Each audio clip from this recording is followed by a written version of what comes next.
സാധാരണ നമ്മുടെ സ്ത്രീ എന്ന് പറയുമ്പോൾ എല്ലാം സഹിച്ച് ക്ഷമിച്ച് അതൊക്കെ മനസ്സിലാക്കി ഇത്രയല്ലേ ഉള്ളൂ, പ്രശ്നമില്ലല്ലോ, ഭർത്താവ് കൂടെ ഇരിക്കാൻ ആഗ്രഹിക്കുന്നില്ലേ എന്ന് വിചാരിക്കും. പക്ഷെ പറഞ്ഞ് മനസ്സിലാക്കുന്നത് കാരണം അവർ തമ്മിൽ ഒരു ഇമോഷണൽ കണക്ഷൻ ഉണ്ട്. പക്ഷേ മറ്റേ ആൾക്ക് അതിഭീകരമായ ക്രൂരത കൊടുത്തുകൊണ്ടിരിക്കുകയാണ്. അങ്ങനത്തെ ഒരു കേസ് എനിക്ക് വന്നിട്ടുണ്ട്.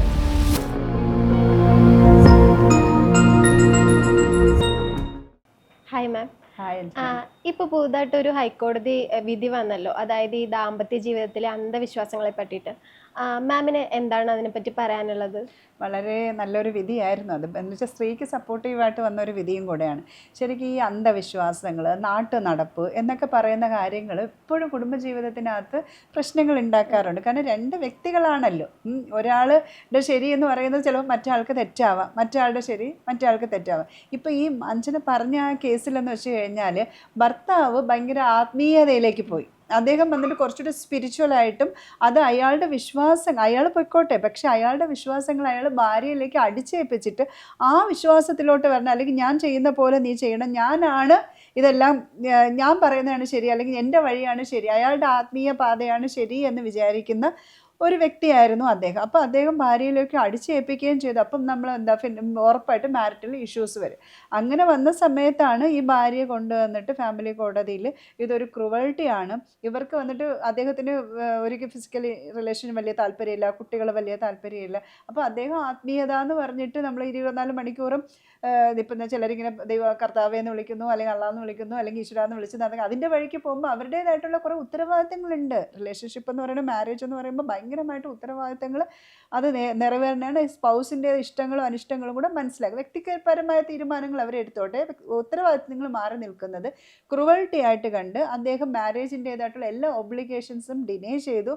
ഡിനയൽ ഓഫ് സെക്സ് വന്നു. അങ്ങനെയാണ് ഈ ഭാര്യ ഫാമിലി കോടതിയിൽ, കുടുംബ കോടതിയിൽ കേസ് ഫയൽ ചെയ്യുന്നത്. അപ്പോൾ ആ കുടുംബ കോടതി സ്ത്രീക്ക് അനുകൂലമായിട്ട് വിധിച്ച സമയം ഹസ്ബൻഡ് പറഞ്ഞിട്ട് ഫാമിലി കോടതി വിധിയെ ശരിയല്ല എന്ന് പറഞ്ഞിട്ട് അപ്പീൽ പോയപ്പോഴേക്കും കോടതി കുറച്ചുകൂടെ കടുത്ത ഭാഷയിൽ പറഞ്ഞു, ഒരിക്കലും ഇത് ഭർത്താവ് ചെയ്യുന്ന ന്യായമല്ല, അത് അതിഭീകരമായ ക്രൂരതയാണ്, മറ്റേ ആളിലേക്ക് ഈ ആത്മീയത എന്ന് പറയുന്നത് അടിച്ചേൽപ്പിക്കുന്നതെന്നുണ്ട്. ഇപ്പോൾ ചില കേസുകൾ ഇതേപോലെ എൻ്റെ നാട്ടിലൊക്കെ ഇങ്ങനെയാണെന്ന് പറയും. പക്ഷെ ആ നാട്ടിൽ ജീവിക്കാത്ത വേറൊരു വ്യക്തി വെളിയിൽ നിന്ന് വരുന്നവർക്ക് അതെന്ന് പറയുന്നത് അത് ഭയങ്കര, രാവിലെ എണീക്കണം, അല്ലെങ്കിൽ തുളസിയിൽ വെള്ളം ഒഴിക്കണം, പീരീഡ് ആവുമ്പോൾ അങ്ങനെ പോരുത്, ഇങ്ങനത്തെ കുറേ അന്ധവിശ്വാസങ്ങളിരിക്കും. മറ്റേ ആൾക്ക് അതൊന്നും ചിലപ്പം ബാംഗ്ലൂരിൽ പഠിക്കുകയോ അല്ലെങ്കിൽ പുറത്ത് പഠിക്കുകയോ അല്ലെങ്കിൽ ഇതിനൊന്നും വലിയ കാര്യമില്ലാത്ത ഒരു സ്ത്രീ ആയിരിക്കും, ചിലപ്പോൾ തിരിച്ച് പുരുഷനും ആവാം.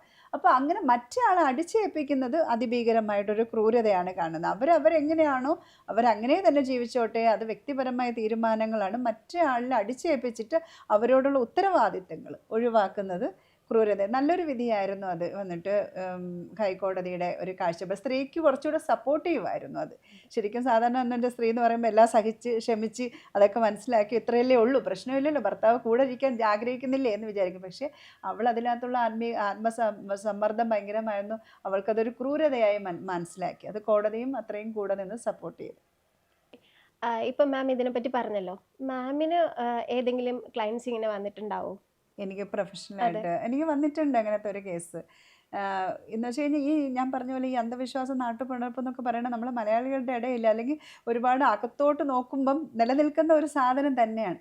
പക്ഷെ എനിക്ക് വന്ന കേസ് എന്ന് വെച്ച് കഴിഞ്ഞാൽ ശരിക്കും പറഞ്ഞു കഴിഞ്ഞാൽ വളരെ എന്താ പറയല്ലേ, ശരിക്കും ഒരു ഫണ്ണിയായിട്ടും തോന്നുന്ന ചില സമയത്ത് വേറെ രീതി. ശരിക്കും പുരുഷനായിരുന്നു എൻ്റെ കക്ഷി എന്ന് പറയുന്നത്. ഭാര്യ എന്ന് പറഞ്ഞാൽ ഭയങ്കരമായിട്ട് ക്രിസ്തീയ വിശ്വാസത്തിൽ, ഇവരെന്തോ സിറിയൻ കാത്തലിക്കോ അങ്ങനത്തെ എന്തായിരുന്നു.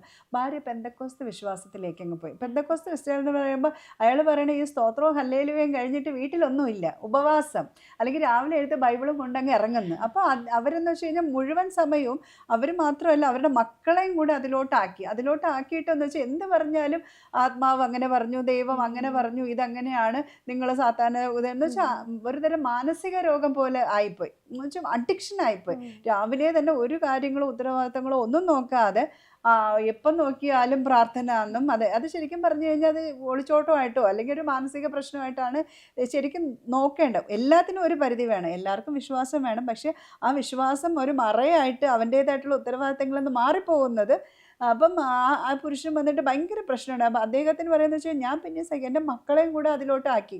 അദ്ദേഹത്തിന് റൈറ്റ് ഉണ്ട്, അയാൾ സിറിയൻ കാത്തലിക് ആണെങ്കിൽ അയാൾക്ക് ഞാനൊരു ഏതെങ്കിലും ഒരു സിറിയനെ നന്നാക്കിയോ പെന്തക്കോസ്റ്റിനെ തള്ളി പറയണേ അല്ല, മാരിറ്റൽ റിലേഷൻഷിപ്പ് വരുന്ന സമയത്ത് ആത്മീയത അല്ലെങ്കിൽ അന്ധവിശ്വാസങ്ങൾ എന്ത് തന്നെയാണെങ്കിലും അത് ഓവറായിട്ട് വരുന്ന സമയം, അന്ധമായ ഒരു കാര്യത്തിലോട്ട് പോകുമ്പോൾ, ഇപ്പോൾ പെന്തക്കോസ്റ്റ് വിശ്വാസത്തിലേക്ക് വന്നിട്ട് അവർ 24 മണിക്കൂർ ഉപവാസ പ്രാർത്ഥനയും ഫുഡ് ഉണ്ടാക്കുന്നില്ല, അല്ലെങ്കിൽ രാവിലെ വീട്ടിൽ നിന്ന് ഇറങ്ങിപ്പോകുന്നു, അവരുടേതായിട്ടുള്ള എല്ലാ കാര്യം വല്ലപ്പോഴും ആയിക്കോ കുഴപ്പമില്ല, ഞായറാഴ്ച ദിവസങ്ങളിൽ പള്ളിയിൽ പോയിക്കോ, പക്ഷെ അത് മാത്രമായിട്ട് പോകുമ്പോൾ എന്ന് വെച്ചാൽ അദ്ദേഹത്തിന് ശരിക്കും സ്വർണ്ണമൊക്കെ ഇട്ട് നടക്കുന്ന ഭാര്യനെ ആയിരുന്നു ഇഷ്ടം.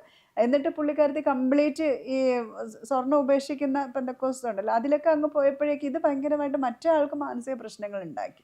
അതൊന്നും ഒരിക്കലും ആ കേസ് ഡിവോഴ്സിലേക്ക് ഞാൻ എത്താനില്ല, അല്ലാതെ വന്നിട്ട് കൗൺസിലിംഗ് ഒക്കെ ചെയ്ത് ശരിയാക്കാൻ പറ്റും, ആ സ്ത്രീക്ക് പറഞ്ഞ് മനസ്സിലാക്കാൻ കൊടുക്കും. കാരണം അവർ തമ്മിൽ ഒരു ഇമോഷണൽ കണക്ഷൻ ഉണ്ട്, പക്ഷേ മറ്റേ ആൾക്ക് അതിഭീകരമായ ക്രൂരത കൊടുത്തുകൊണ്ടിരിക്കുകയാണ്. അങ്ങനത്തെ ഒരു കേസ് എനിക്ക് വന്നിട്ടുണ്ട് അച്ഛന്.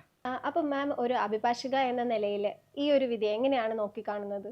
സ്വാഗതാർഹമായ ഒരു വിധിയാണ്. ശരിക്കും പറഞ്ഞു കഴിഞ്ഞാൽ അത് എത്രത്തോളം കോടതിക്ക് അത് മനസ്സിലാക്കാൻ പറ്റിയിട്ടുണ്ട്. ആ വീട്ടിനുള്ളിൽ നടക്കുന്ന അല്ലെങ്കിൽ കുടുംബ ബന്ധുക്കളിനകത്ത് ഒരാൾ ഏകപക്ഷീയമായ ഒരു തീരുമാനം എടുക്കുന്നു, മറ്റേ ആൾക്ക് യാതൊരു വിലയും കൊടുക്കുന്നില്ല, അവരുടെ അഭിപ്രായങ്ങൾ മാനിക്കപ്പെടുന്നില്ല എന്ന് വന്ന സമയത്ത് കോടതി എടുത്ത ആ ഒരു വിധി എന്ന് പറയുന്നത് ഭയങ്കര സപ്പോർട്ടീവായിട്ടാണ്. ഇതിപ്പോൾ സ്ത്രീക്കാണ് സപ്പോർട്ടായിട്ട് വിധി വന്നതെങ്കിൽ ഉറപ്പായിട്ടും അത് പുരുഷനും കൂടെ ബാധിക്കുന്ന ഒരു വിധി തന്നെയാണ്.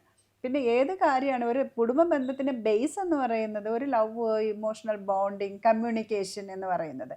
അപ്പോൾ ഈ പല പ്രാവശ്യവും ചിലപ്പോൾ ഈ സ്ത്രീ പറഞ്ഞിട്ടുണ്ടാവും അതെനിക്ക് ബുദ്ധിമുട്ടാണ്, അല്ലെങ്കിൽ എനിക്ക് പറ്റുന്നില്ല, ഇത് കുറച്ചുകൂടെ കാര്യങ്ങൾ നോക്കണം, എനിക്കൊരു കുഞ്ഞ് വേണം, അല്ലെങ്കിൽ എനിക്ക് ഫിസിക്കൽ നീഡ് ഉണ്ട് എന്നൊക്കെ കമ്മ്യൂണിക്കേറ്റ് ചെയ്തിട്ടുണ്ടാവും. അതും മനസ്സിലാക്കാതെ അല്ലെങ്കിൽ കംപ്ലീറ്റ് ഡിനയൽ എന്ന് പറയുന്നത് ഇറ്റ്സ് എ ടോർച്ചർ അല്ലെങ്കിൽ ക്രുവൽറ്റി എന്ന് പറയുന്ന ഒരു മേജർ ഗ്രൗണ്ടാണ് കേട്ടോ. എല്ലാ ഡിവോഴ്സ് കേസുകളിലും മിക്കപ്പോഴും വരുന്ന പല പല ഗ്രൗണ്ട്സ് ഉണ്ട്. അതിൽ ഒരു ഗ്രൗണ്ടാണ് നമ്മൾ ക്രുവൽറ്റി, ഫിസിക്കലാവാം, ഇമോഷണൽ ക്രുവൽറ്റി, മെൻ്റൽ ക്രുവൽറ്റി ആവാം.